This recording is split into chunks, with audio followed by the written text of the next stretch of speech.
The crowd in Sheridan, Wyoming fell silent as Lydia Owens stood trembling beside the wooden post. Her hands shook so badly she had to grip the rough timber to stay upright. The April wind carried dust across the town square, stinging her eyes and mixing with her tears until she could not tell which burned more. 3 days ago, she had still been a wife, a respectable woman. Now her husband had vanished after losing a gambling debt so large he could not repay it. Instead of facing the man he owed, Thomas Owens had left a signed paper behind, a paper saying his land and his wife belonged to the saloon owner. And that was how Lydia Owens ended up on an auction block like property. Frank Chambers, the town auctioneer, lifted his voice above the wind. "Next up, gentlemen, Mrs. Owens. Sold to settle her husband's gambling debts. Bidding starts at $50. The shame hit Lydia like a blow. This was 1878. This was America. Yet here she stood, treated as something a man could sell when he ran out of luck. "50, called Wilbur Simmons, the brothel owner. Lydia's stomach twisted. She closed her eyes, refusing to watch the men decide her fate. 60. 75. Simmons again. This was worse than a nightmare. She felt the walls of her world collapsing. She had nowhere to run, no family left, no money. If Simmons bought her, she knew exactly what future he had planned. Then a new voice cut through the crowd. 100. Lydia's eyes flew open. The voice was calm, firm, and unfamiliar. Near the back of the crowd stood a tall man leaning against a hitching post. A wide-brimmed hat shadowed his face. His worn vest and faded blue shirt made him look like any other cowboy passing through town. But something in the way he stood, steady and unbothered, set him apart. 125! Simmons barked, irritated. The stranger stood straighter. 300! A gasp rushed through the square. $300 was a fortune. 350! Simmons snapped. 500, the stranger said without blinking. The crowd fell silent. No one would outbid that. Frank slammed the gavel. "Sold! To the gentleman in the back!" Lydia remained frozen, her breath locked in her chest as the stranger walked toward her. The jingle of his spurs matched the pounding of her heart. Up close, she saw he was younger than she thought, maybe 30, with strong features and piercing blue eyes. Dust clung to him from the trail, but he held himself with quiet confidence. He stopped a respectful distance away. "My name is Heath Vance," he said gently. "I'd like to speak with you, Mrs. Owens, but not here. Would you allow me to escort you to the hotel dining room?" Lydia swallowed hard. She had no choice. But something in his eyes, something kind, something honest, felt different from the men who had bid on her. "I have nowhere else to go," she whispered. Heath nodded once. Without touching her, he turned to the auctioneer. "The paperwork." Frank hurried to hand it over. Heath signed quickly, anger tightening his jaw as he folded the bill of sale and tucked it into his vest. "This way," he said quietly. The walk to the hotel felt endless as the townsfolk stared. Some whispered. Some smirked. Lydia kept her eyes on the wooden sidewalk, fighting the crushing weight of humiliation. Inside the quiet dining room, Heath pulled out a chair for her. Only after she sat did he take his own. He removed his hat, revealing thick brown hair that curled slightly at the ends. "Would you care for tea?" he asked. She nodded. Her voice felt stuck in her throat. When the waitress brought their drinks and left them alone, Lydia gathered what courage she had left. Mr. Vance, she whispered. You paid a great deal of money for me. What do you expect? Heath's face tightened, not with anger, but with disgust. I expect nothing, he said firmly. What happened today was wrong. No person should be bought or sold. Not ever. Before she could respond, Heath pulled the folded bill of sale from his vest and tore it in half, then tore those pieces again and again, until the paper lay in small shreds between them on the table. You're free, Mrs. Owens. Lydia stared at the pieces of torn paper. She could barely breathe. I'll provide enough money for you to start over somewhere safe, Heath continued, if that's what you want. Tears filled her eyes, different tears than earlier. These were tears of disbelief, of relief, of something she hadn't felt in a very long time. Why? She whispered. Why would you do this for a stranger? $500 is a fair price for doing what's right, Heath said softly, and I've seen enough injustice to know when I shouldn't walk away. She studied him, searching his eyes for deceit, but found none, only a deep sincerity that unsettled her in a hopeful way. Do you have family? Heath asked. She shook her head. No one. He was silent for a moment, then leaned forward slightly. I have a ranch near the Montana border. A housekeeper left recently. It's honest work with fair pay. You would have your own cabin. No expectations beyond the job. You're offering me employment? Yes, and safety. Only if you want it. Lydia hesitated. She had nothing left. No home, no possessions, no future, except the one this stranger was offering. I accept, she whispered. Heath nodded once, as if relieved. Then tomorrow we begin the journey. And just like that, Lydia Owens, who had been property that morning, found the first flicker of hope she had felt in years. Lydia woke early the next morning with nerves twisting inside her. Today she would leave Sheridan behind. The shame, the stares, the cruel voices from the auction. She never wanted to see this town again.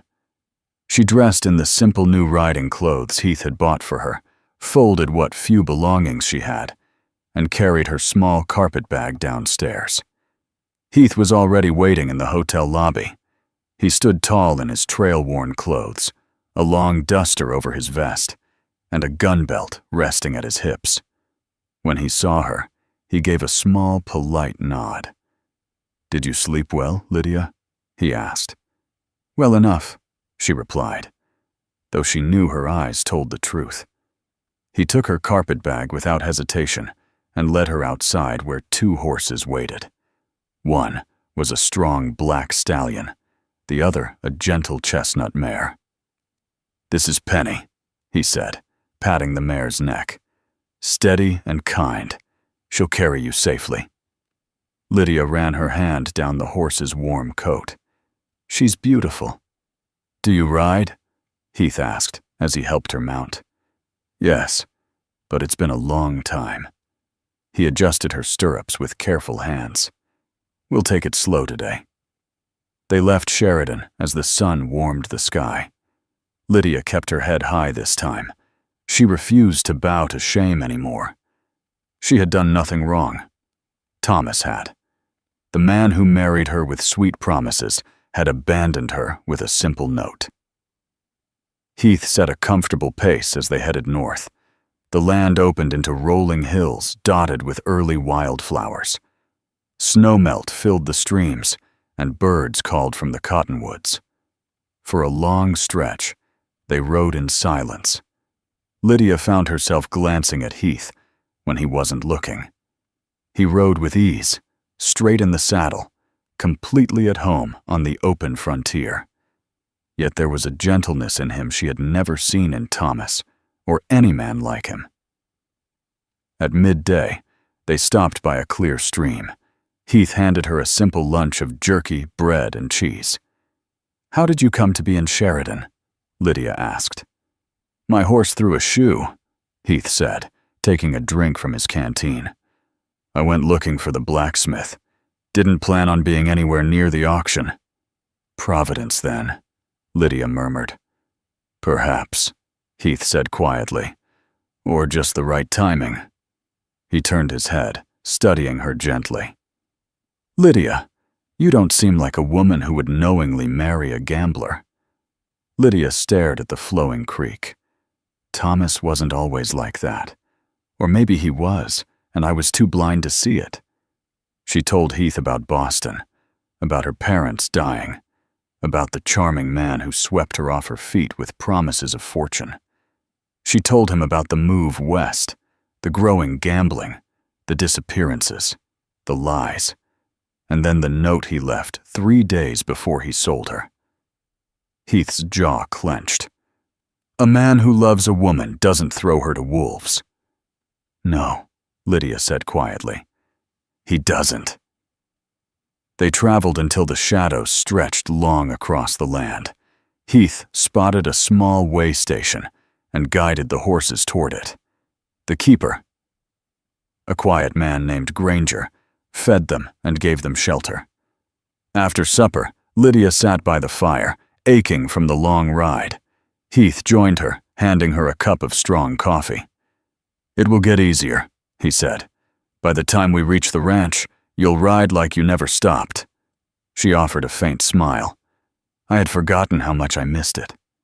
They watched the flames dance in silence for a moment. "Tell me about your ranch," Lydia said. Heath's face warmed with pride. "It's called the North Star, 5,000 acres of good land, Bighorn Mountains to the west, grasslands perfect for cattle. My foreman and his wife live nearby. Hard-working people." "And how long have you had it?" Lydia asked. 6 years, Heath replied. "Before that, I tried everything. Drove cattle, rode for the Pony Express, mined, served as a deputy marshal for a time." "Marshal?" Lydia said with a surprised smile. Heath chuckled softly. "I've worn many hats in my life." His smile faded a little, though, as he stared into the fire. "What made you settle on ranching?" she asked. "My father never stayed in one place. I grew up moving from camp to camp. I promised myself someday I'd build something permanent. The North Star is that promise." Lydia listened to the quiet strength in his voice. She had never known a man who built his life with such care. "You should rest," Heath said gently. "Tomorrow is another long day." Lydia nodded and rose to leave. "Good night, Heath, and thank you." "Good night, Lydia." For the first time in years, she slept peacefully. The next 2 days brought them deeper into spring country. The air grew warmer, pines mixed with open meadows. Lydia's riding came back quickly, much faster than she expected. Heath was patient, steady, never rushing her. On the 3rd day, Heath pointed toward the horizon. "We're on my land now." She looked around in awe. Green valleys, wildflowers, distant mountains, beauty everywhere. As they crested a hill, a breathtaking sight spread before them. A large log house, several cabins, a bunkhouse, stables, corrals, cattle grazing in the fields. Smoke curled from a stone chimney. "Welcome to the North Star," Heath said. The words felt like a promise. Lydia had no idea how much this place would change her life. Lydia's new life at the North Star began with warmth she had not felt in years. Martha Wilson, the ranch cook, greeted her with motherly kindness. Charlie, the foreman, offered a polite tip of his hat.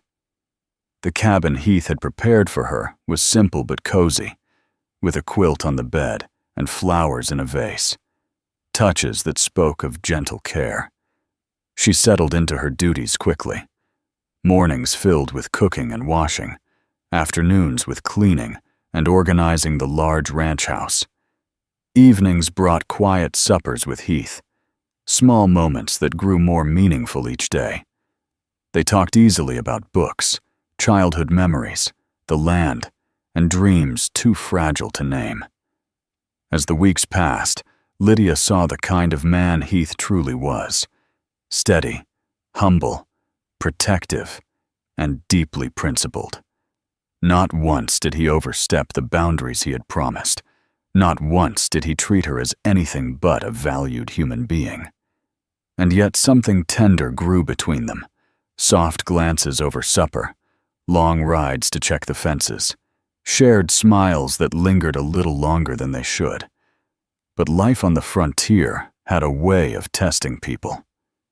One night, a violent spring storm slammed into the valley.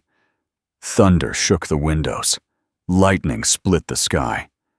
The ranch hands rushed to secure the barns, but Heath worried about the newborn calves out in the north pasture.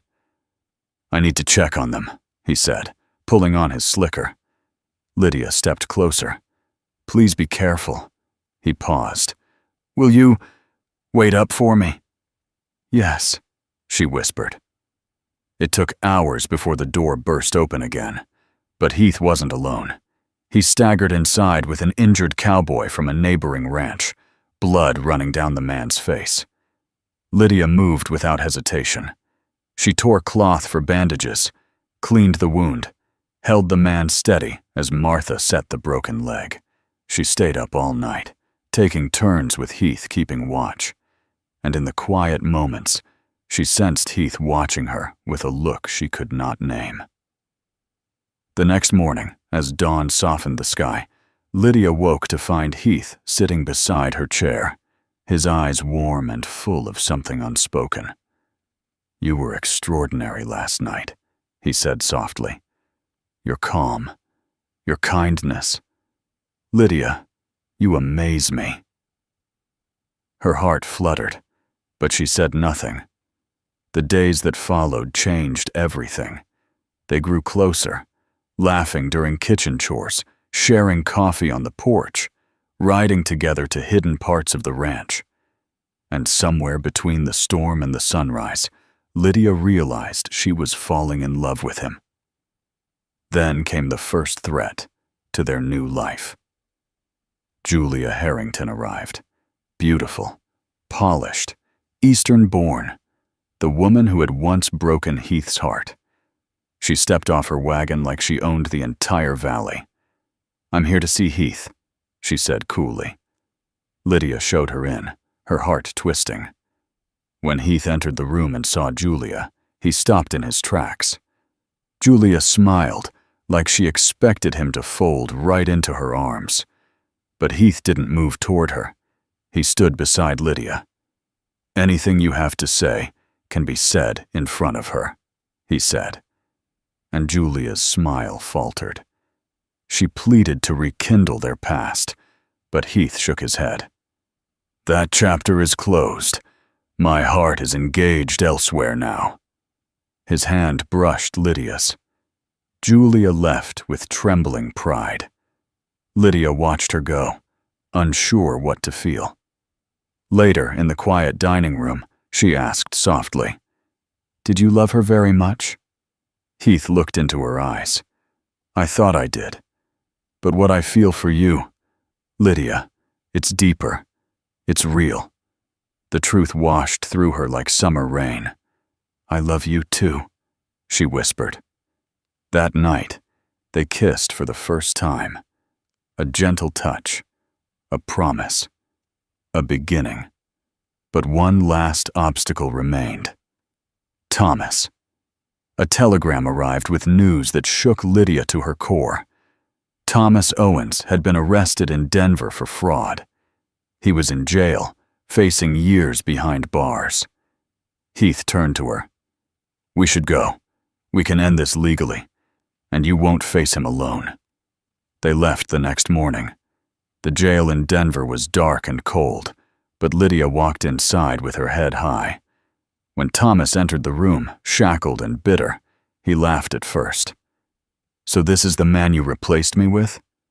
Lydia did not flinch.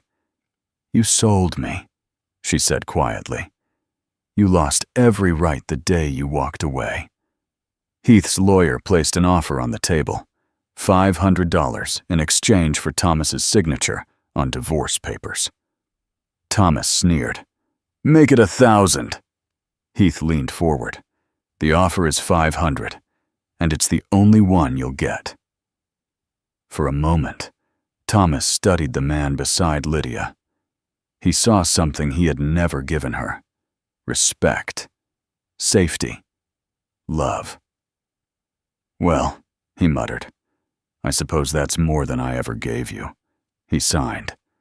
When they stepped out into the sunlight, Lydia felt weightless. Free, truly free. And then Heath turned to her, his voice shaking. I was going to wait, but I can't. Lydia Owens, will you marry me? Right there on the street, he dropped to one knee. Yes, she whispered through tears. Yes, Heath Vance, I will. The wedding that followed at the North Star was a celebration the valley never forgot. Beneath golden autumn leaves, with mountains watching like old friends, Heath and Lydia said their vows. They built a home filled with laughter, children, and the quiet strength of a love born from the darkest moment of her life. Years later, sitting by the lake where their hearts first opened, Lydia whispered, You bought my freedom, but you gave me a life worth living. And Heath kissed her forehead, answering softly, No, Lydia, you saved mine. Their love became the legend of the North Star, a reminder that the West was not only a place of danger and hardship, but also a place where two broken souls could find healing, hope, and a forever home in each other.